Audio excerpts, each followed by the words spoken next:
It's Sam Swikowski here from the Fremantle Dockers, and you are listening to the Footy Mailbag Podcast with Damo and Clara.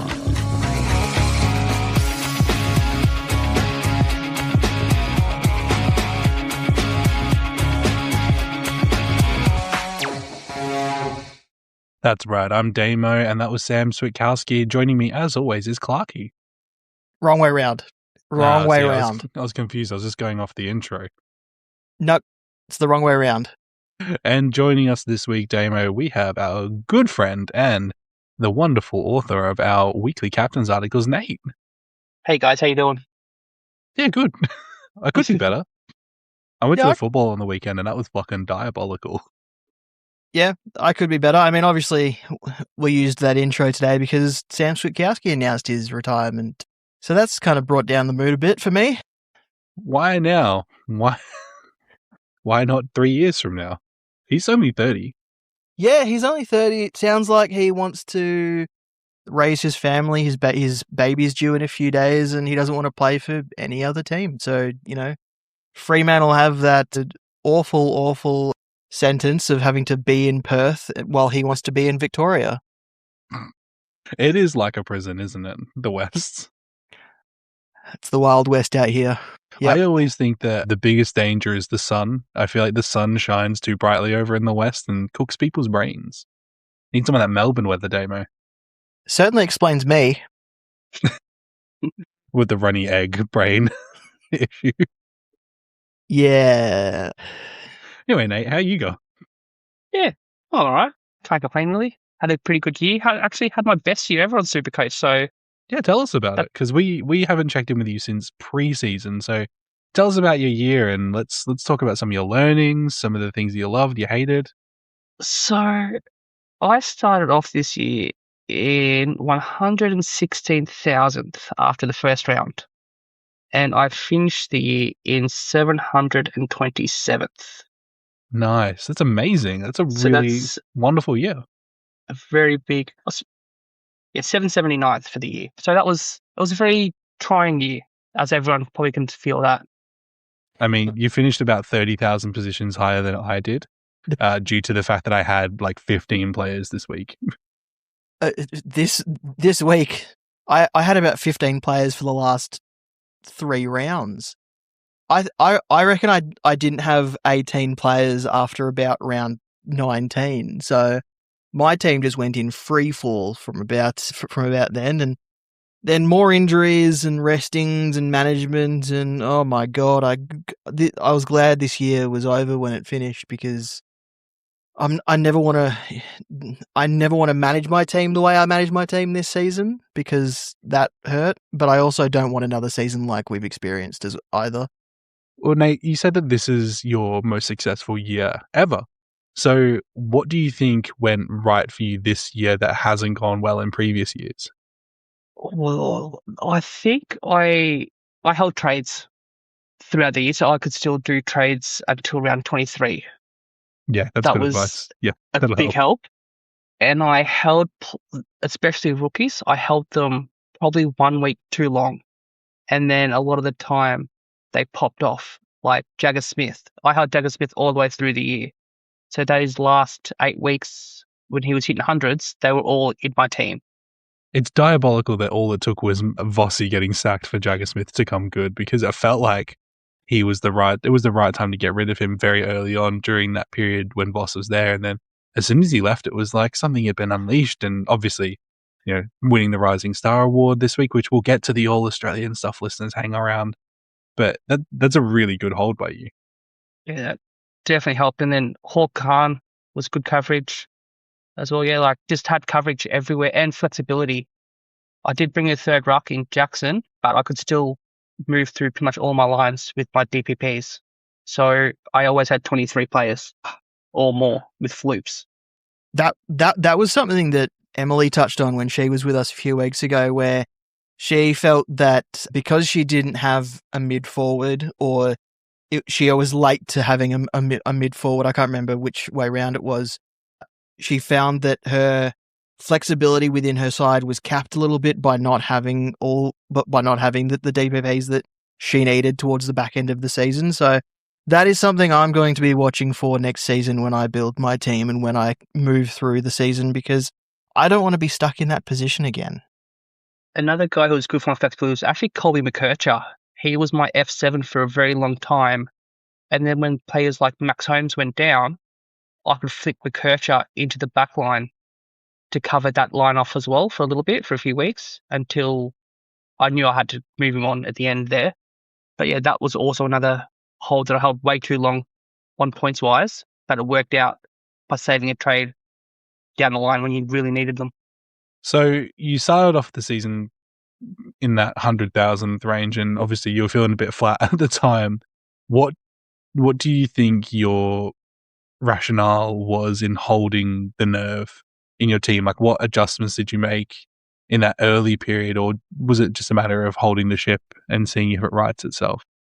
I trusted certain players. I trusted every line but my back line pretty much. I went for some really risky picks in my back line, and I thought my forwards and mids were pretty good. And the forwards, I accepted the volatility. Like I was telling you guys something, I said that a forward that scores an 80, we have to accept because there's a lot of volatility. We can't expect hundreds from those forwards because even the best forwards could be Cozzy Pickett or Shea Bolton.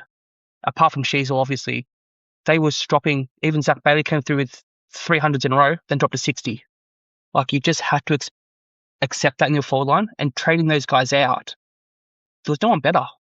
So I trusted those lines, and I just focused on trying to fix my defense first, because that was a dumpster fire with Blackiston, Bergman. Oh man, it was so bad. Like, I can't even say that. It was so bad who I had in that back line. So I think this is a question for the group now. What do we think has changed this year that we'll take into next year?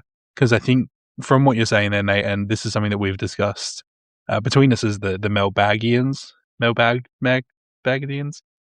what level of accepted score are we thinking for defenders and forwards this year? Because I feel like this year we didn't have many superstar defenders that were absolutely blow you out like 100 points every week or like 110 plus every week, which I felt like we had a lot of last year. I did find myself sort of accepting the 90s and accepting the low tons and focusing more on trying to get those big scores in my midfield. So do we think that anything has shifted in the landscape across the positions significantly? I reckon with the openness of the game, it's been easier for midfielders to score, slightly more difficult for defenders to score because of the speed of the game, but then the forwards are scoring purely off impact. So while they can get 20 disposals, and a few marks, if they're not hitting the scoreboard or affecting the way their team hits the scoreboard, they're not necessarily getting those massive scores that we've been accustomed to from a forward that may actually be playing in the midfield or something that works for them in their team in that sort of way. So I think forwards maybe like Nate says, 80 is the threshold. If they're getting most scores above 80 most weeks, that's great. That's an awesome forward. Down in defense, I think you want. I think if you get a 95 most weeks, that's probably where the defenders are going to sit. And then your midfielders and your rucks, you probably want 110 plus more often than not. Yeah, I think I totally agree with a lot of what Damo said there as well. I've looked at preparing my next year's team, and I think there's going to be changes in our structures for next year because of what's happened this year. But yeah, forwards broke out this year a little bit as well in that next class of forwards down, where all your elites on the other lines actually came into the pack a little bit more, and that could be down to the 23rd player. I think that had a bit of a change on how scoring worked for us as well. It's interesting. I felt this year that we didn't have as many options for those mid-forward guys that we usually look for, like the midfielders who happen to have forward position as well. And we're going to lose a lot of them next year. This is a good segue into the finals. SuperCoach finals is happening, and we're kind of getting a little bit of a preview of where some of the positions for players are going to sit for the next year. Most notably, people like Cozzy Pickett, mid only for SuperCoach finals, and I dare say that would be the same for SuperCoach regular. Is there any other big misses that we'll have to look for next year in that forward pocket? I don't think there's a big miss. I think there's a big gain. Errol Goulden will be mid forward. So he might be this year's Harry Sheezel, because we're going to lose Harry Sheezel to the midfield, who might actually still be a very good starting pick because of, the way he scores and how important he is to the North Melbourne system. But then we're gaining an Errol Goulden in his place. So that's probably quite a big loss, but also quite a big gain for the position as well. How are your guys' SuperCoach finals teams looking? It's tough. These 4 teams probably, Melbourne's probably the most SuperCoach relevant of the 4 teams playing. Obviously, with the Bulldogs, you've got your Bonts and your Richards and your Dales, which are probably going to be in most teams. That they don't really have many other options that you can lean on as points of difference, that chances to score well. I've gone a bit pottish in my defence and forward line because I don't really want to have the same team as everyone, and I've picked some players I like watching as well, more than players that I think are going to score well. And as we've established with the forwards especially, if you can impact the scoreboard and affect the way your team hits the scoreboard, you're a chance to score well anyway. So I guess I could reveal my team just to tell people without sort of skirting around it. I really like Cade Chandler in the forward line for Melbourne. I think he's a really strong pick. I think worst case scenario, he's going to score an 85 or around that mark and be a pretty good chance to be a deciding factor in whether Melbourne win or not. Alongside him, it's wide open. I don't have a second forward really at the moment. Joel Frazier was sitting there until I realised I couldn't have 4 Western Bulldogs players, so I had to pick just someone random else. And right now it's Dan McStay, but I don't think he's going to McStay there. Well done. My ruck had to be Max Gawn. It had to be Max Gawn. My midfield is Dacos, Pickett, and Bontempelli. My defenders are Bailey Dale, and I've gone for a bit of a smoky in Billy Wilson. I think the rebounding style of Billy Wilson could really score well, and Melbourne have had a history this season of giving up some big scores to the rebounding defender types. And then my flex is Ed Richards. Very good. Nate, how's your team looking? So pretty similar to Damo. My defenders is Trent Rivers and Bailey Dale. Midline is exactly the same. Dacos, Pickett, Richards. I've got Bont in my flex. My ruck at the moment is Darcy Cameron, on the proviso that English doesn't play. If English doesn't play, I'm going Darcy Cameron. I have left a Melbourne position open that if he plays, I'm going to go to Gawn. But that's just there. And the forward line is Jordan Ngoe and Mitch McGovern. He's been getting up the ground, taking a few marks. So, yeah, he's been down the line kick. So I'm going to go there because the forward line is poo. It is. It so is. I had so much trouble picking my forwards. I was like, I could pick no. I could pick maybe not. Yep. So I think that's a pretty solid call on McGovern. I like the McGovern pick particularly because Melbourne, like we've already established, Melbourne have a habit of letting a lot of players sort of get some good use in, mostly because our style is so chaotic that if we're not clean, then it's just possession city for oppositions, which upsets me to even think about. I'm not even sure I'm going to watch the game, to be honest. Gotta watch it. Emotionally, I'm not sure that the Clark household could take it. Looking at my team, I have currently got Josh Dacos and Bailey Dale as my defenders. My midfielders, Sam Walsh, Cozzy Pickett, and Ed Richards. Obviously, Maximum Gawn. And then in the forward line, I've got Ben Ainsworth and Harry Petty, with my flex being Nick Dacos. Yeah, so we're all fairly similar in the midfield then, aren't we? Yeah. I just don't think that there's any other choice. I think you could probably make a case to flip Cozzy to someone else, but I'm not sure who. I really had a good look at George Hewitt. Yeah, I don't hate that. I think any of the Carlton midfielders might be a really good shout, whichever one Colton Tholstrup doesn't go to. He'll probably go to Sam Welch, won't he? I thought he might go to Cripps Oh, yeah. because he played a lot on Bont in the week just gone. So I think he'll probably be looking more for the impact players rather than the accumulators. Even Jagger Smith could get attention as well. Yeah, possibly. Because we saw Tholstrup go to Murphy Reid in the game against Freo. Yeah, and at times he was playing on Brayshaw as well, wasn't he? He switched around to random players, but it was Murphy Reid for most of the game. Bless him. I love that he's found a little niche for himself, and obviously I think I've got a lot of hesitancy in picking Bont just because of the Ed Allen factor. Yeah. Not that Ed Allen is like the most prolific tagger, but any kind of attention to Bont means that he's probably just going to go, well, I'll just do what I normally do and go forward and kick like 3 goals, and that'll be my contribution. And if Aaron Norton doesn't get up, you could see Bont effectively just playing as a key forward. Yeah. Excellent. We'll move on to the All-Australian. All-Australian happened. I don't know how to weight the All-Australian really, because I don't really get where all the votes come from. It just feels like a list of like, yeah, all these guys are really good footballers, and some of them get jackets and some of them don't, which feels a little bit exclusive. Not very inclusive of the AFL to not give them all jackets. Yeah, I can't.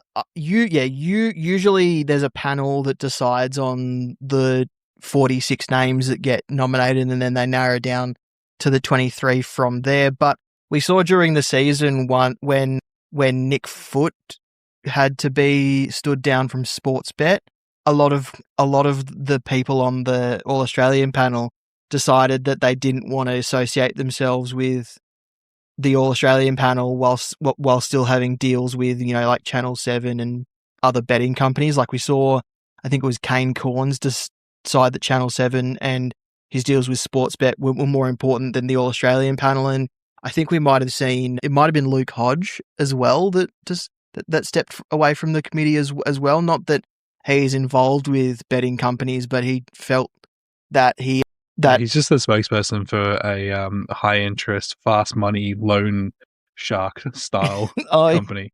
I forgot about that. But it's a different grip. So I don't know who the panel even consisted of in this situation, but this is probably been one of my more favoured All Australian teams, though. I think in recent memory, we actually got a winger on the wing.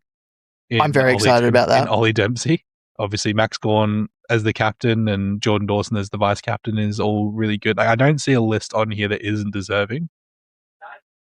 I was surprised that Harry Sheezel wasn't even in the squad of 46. That felt weird. I don't know why. Considering they probably had to remove the Sydney guys who were in the team initially, it felt like there was a spot to put him in even if he wasn't in initially. But we don't even know who got nominated in those guys' places. Like, this 23 may not have been really all that affected because it would have been, 2 more Sydney players perhaps in this 23? And then we don't even know. At most. Yeah, at most. So we don't know. Like, we just don't know. And I don't think it matters, to be quite honest. Fuck them. I thought it could be good. This is what we did for the Falcon, and I think it's really easy for people to pick up heart and go, oh, this person doesn't deserve to be there, and this person should be there instead. That's going to be done to death. So I thought maybe we could each have a pick of our favorite obvious selection. Like, love that this guy made it in, was never in doubt to me. Most surprising selection that we're happy to see them there. And we could, if we want to name somebody that we think was just overlooked or just pipped to make the squad, just to be, we're a positive podcast, so we like to talk about all the people that made it into the All-Australian squad are great, and there are also other great footballers who weren't in the extended squad. So I think it's unfair to sort of say that some people are more deserving than others when, I don't know, we're just pundits. Like, we're just the average Joes, so all we've got is our opinion. So, Nate, who's somebody that you really love and you think it was drop-dead no-brainer on this list? I would love to say Ollie Dempsey from Geelong, being a Geelong supporter. I thought it was about time he deserved. I think this was actually a 2-year thing. I think last year he was just as good as this year, and he didn't get that. Where 2 years, the same thing. It was too hard to overlook him 2 years in a row doing that when no one else can do that. I think the great thing about Ollie Dempsey is he's kind of doing a better version of what I felt Jeremy Cameron was doing, which was moving higher up the ground as a forward to be a credible threat forward, but also an extremely credible threat in moving that ball to guys like Shannon Neal, to guys like Ollie Henry, those types. And that's something that really works well within the Geelong system. So honestly, fantastic for him to get his kudos. As a Geelong supporter, I think people don't see his gut running defensively as well. Many times he's the sweeper in the goal square and stopping goals. They all talk about how he's good at getting a forward and kicking them. He runs defensively as well, which is overlooked. If you're watching on TV, you don't see that. He just pops there and he's gone again. Or even they don't get the shot and you don't see him. But it's in that defensive goal square a lot. Yeah. Damo, who's one of your favourites in this one? I could pick one of the 5 Freo players selected, but I actually really like in the 5 Freo selections. You're like a proud father. Most of any other team. I actually really like the Jarman Impey selection. That's so good, right? I can't believe it's his first one. I think his year has been really, really good for Hawthorn. I feel like he's not the first name you think of when you think of a rebounding defender who can also stop his opponent, can run several different ways to stop and also aid what his team is doing. I just think Impey and Hawthorn, he's had a great year. Yeah, certainly agree with that one. He is a bit of an unsung hero, but he is so important. When you know that he's there and you're actually watching him, it's just one of those plays that you see effort after effort after effort. And especially in the back half of the year, I think it's been a lot more work for him that's being done to, Hawthorn kind of looked at, I know that they haven't in very recent games, but there was a small period not that long ago where they looked a little bit shaky, sort of falling into that dangerous fighting against wildcard territory. I want to highlight, I think I've got a couple from this list, but probably the biggest one that stands out to me is Wayne Miller. I think that's a really great story for Wayne Miller to make the All-Australian squad when not even a year or two ago, we were wondering whether he'd actually make it back to playing football. And to have just like a really solid year, I think is a testament to just how hard he sort of works within the Adelaide system. As much as I hate to say good things about Adelaide, sometimes I think there's definitely credit where credit is due, and I've loved watching him play all year. He's also got a real sharp beard. Like my guy makes sure that that's clean. He's got that clean line. He looks good while he's doing it, and I think that's really fantastic. Anyone we think that was overlooked or just pipped of a place in the squad? I would have loved to see Alia in the team. Right? He's so brilliant. Like, you look at the teams and the players who have been selected, and it's mostly top 10 teams with only a select few players from the teams that didn't make the finals. I think Alia was good enough that you could have probably overlooked that and slotted him in, maybe even with Harris Andrews and Callum Wilkie gone with that 3 tall setup in that back line. He's the one that I keep coming back to, is the one who I think really missed out. Nate, anyone for you? I thought I was with Damo with the tall defender. I thought it was one to call defender short, and I thought actually Alex Pearce was going to walk into that team pretty easily, and I thought he was my pick to be captain as the top team on the ladder. I thought they'll go something like that with Alex Pearce. Yeah, I love that. Moose is just, he is very solid, and he had a lot of moments this year, I think, that were just outstanding and memorable in terms of some game saves and some of his work actions, despite the fact that he'll be going to Tasmania soon. It's nice. It's nice that he is still doing a great job in the Freo side. Damo's giving me a really wry smile right now because he knows that I'm joking. He knows I love him. I do have one more shout out that I want to give to for the extended squad. Connor O'Sullivan. Nate, you'll enjoy this one because he's one of your boys. Connor O'Sullivan is a fantastic defender, and I love seeing him play. I think for such a young player as well, to be as good as he is just really, really fun to see. Like, I love seeing young players getting the chockies early. Like, it shows so much skill and so how far this game has come in the modern era. And Cos will get into the All-Australian team at some point. Like, Big time. Like, this is not the last time we'll see him in the extended squad, but I reckon it's pretty close to him pretty much getting in the team. It wouldn't surprise me if he's in next season. Yeah, and I mean, and that also goes to guys like Damo, to not leave you out of it. Murphy Reed. I am saying this, I've been saying it all year. Murphy Reed is the new Nat 5. Like, that's the trajectory of career that I think he's going to have without the injuries, hopefully. I saw something this morning that said Murphy Reed's on the same trajectory as Gary Ablett Jr. in terms of accolades this early in his career. I mean, respectfully, I think it sounds like people are just saying things. See, Gus did start slow because he started as a small forward. Like, he didn't start as an elite midfielder. It wasn't until they had to sit down and told him that he was lazy, he doesn't work hard enough, that he actually got midfield time. From my memory, I think Murphy Reed's a better footballer right now than Gaz probably was, as he was just a small forward 2 or 3 years into his career. Yeah, I think it won't be too far. It's not too far of a shout, really, when you see a player of Murphy Reed's. And let's be honest, if he played in Victoria, people would worship the ground that he walked on. Murphy Reed was championed by Cal Toomey as being a potential top 5 selection, and he slid to pick 17. There is no reason why he's slipped that far based on what we're seeing on the field. And Cal Toomey will go on victory laps about Murphy Reed, quite rightly.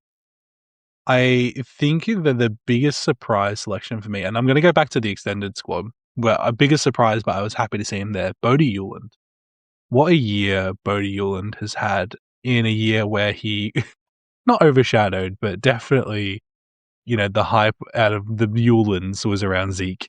So I think that he found a role within the Gold Coast team and really took it by the horns, and working so well with John Noble, who also had a great year, in my opinion. It was probably one of the few highlights of the Gold Coast team, I think, to see 2 players just be consistently competitive and consistently fantastic in what they did, even in the face of some pretty crappy losses this year. I'm a big fan of Bodie Euland. He's another one who I think will be in an All-Australian team eventually. Yeah, absolutely. Well, hey, do we miss anything, listeners? Tell us what you thought about the All-Australian squad. Write us in. We're a question show. Don't forget. Go ahead to the question form. You can do it. Now, Nate, we brought you on because we love and care about you, and you write our articles, and we're very proud of you, and we want to show you off to the whole world. But we also did give you a little bit of homework as a proviso of coming onto the show. And we have asked you to share some insight and grading into mine and Damo's captain selection, and yours as well, to see how we went from the year, so we can talk about the impact of captains has had on our trajectories. I know how I went. Yes. It wasn't good. I felt like every time I went past my vice captain, my captain punished me. But then when I locked in my vice captain, my captain punished me by getting a bigger score. So it was like I couldn't win in either scenario. But obviously, Nate, you've got the data to tell me for sure. So at total points, I didn't double our captain score. This is their single score. So Damo scored 2,987 points with his captain. That's an average of 124.5. That's pretty good. That's not that bad. You scored 3,147 points with your captain. That's an average of 131.1. I scored 3,375 for an average of 140.6. Okay, so I'm Nate. I finished in the top 1K, and I'm good at picking captains, so I wrote the article. To put that in perspective for Damo, if Damo had my captain score, it's only 338 points. He would have climbed 10,501 ranks on his rank just by having my captain it was 10.5K.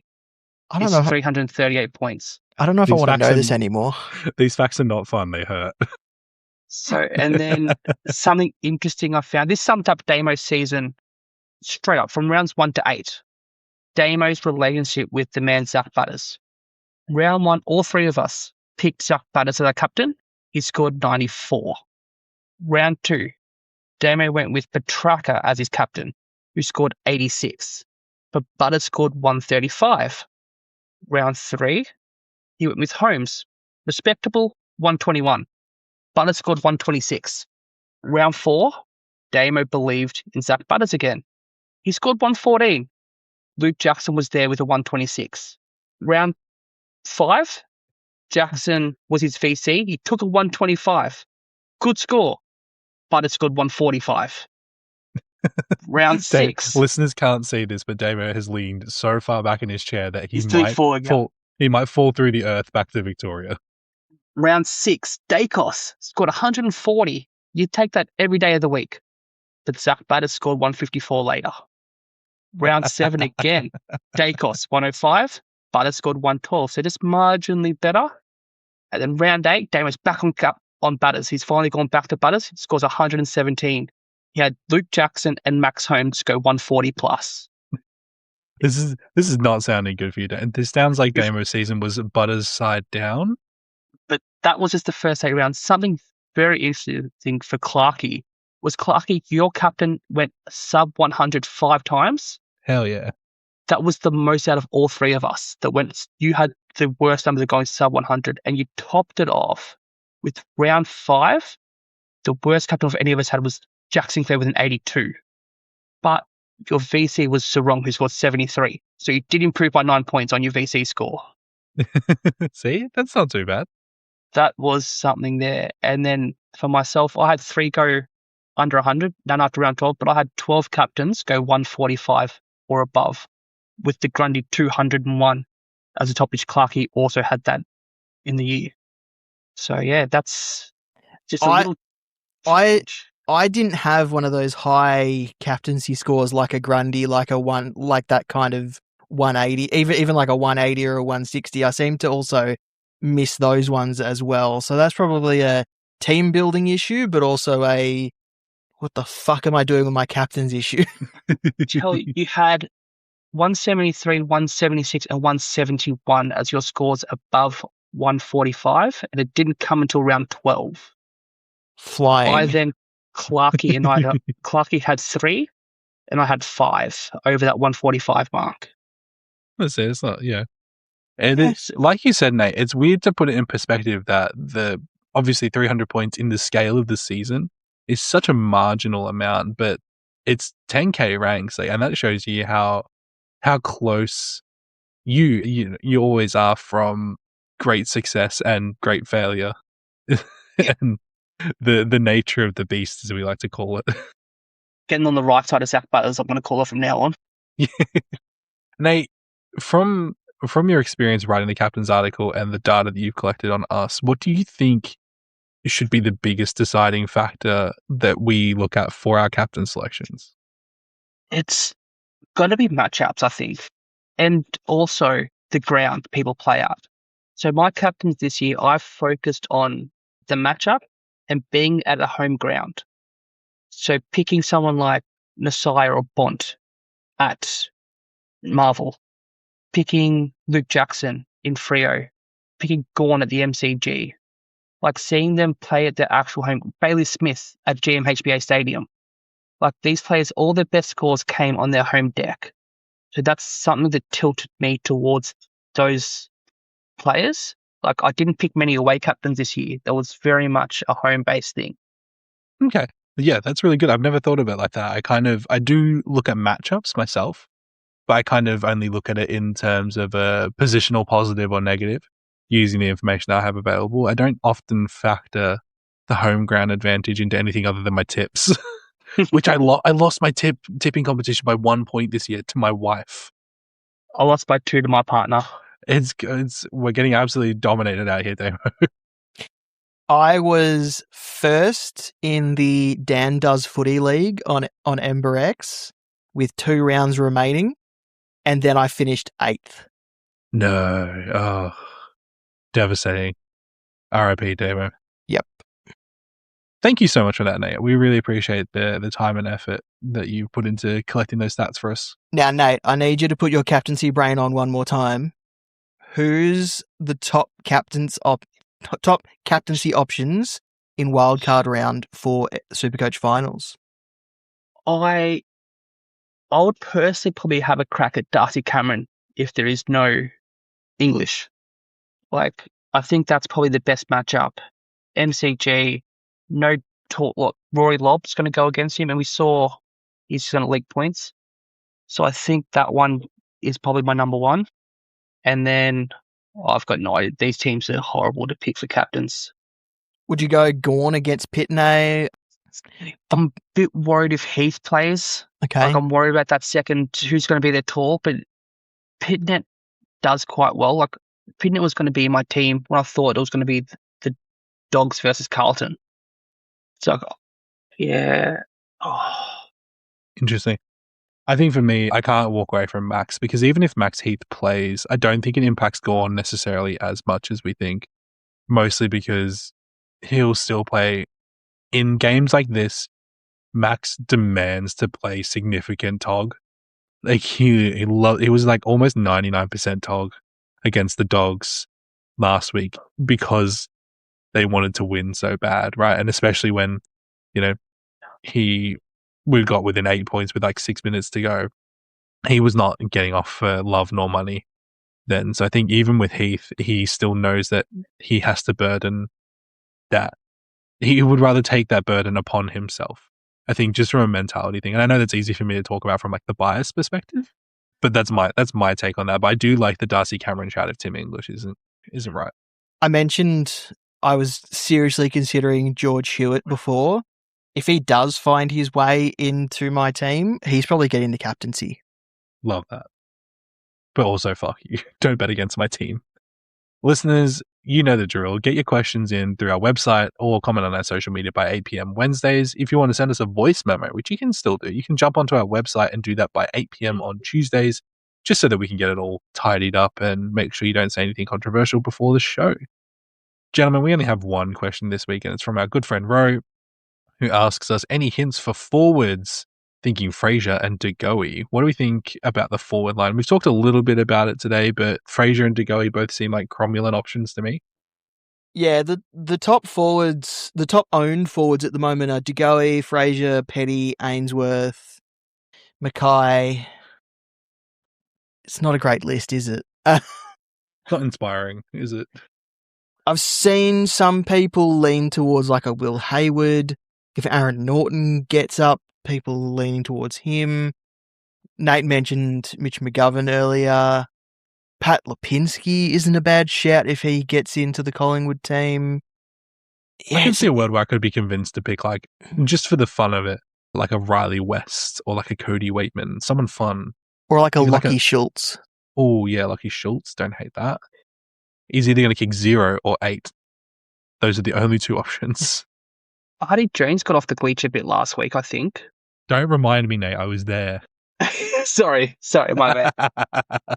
No, he did, and that's the danger with him. That's what makes him fun, right? Like, and you talk about fun pick. If he's not beating up your team, he's fun to watch. Thank you. I appreciate that. I appreciate the solidarity.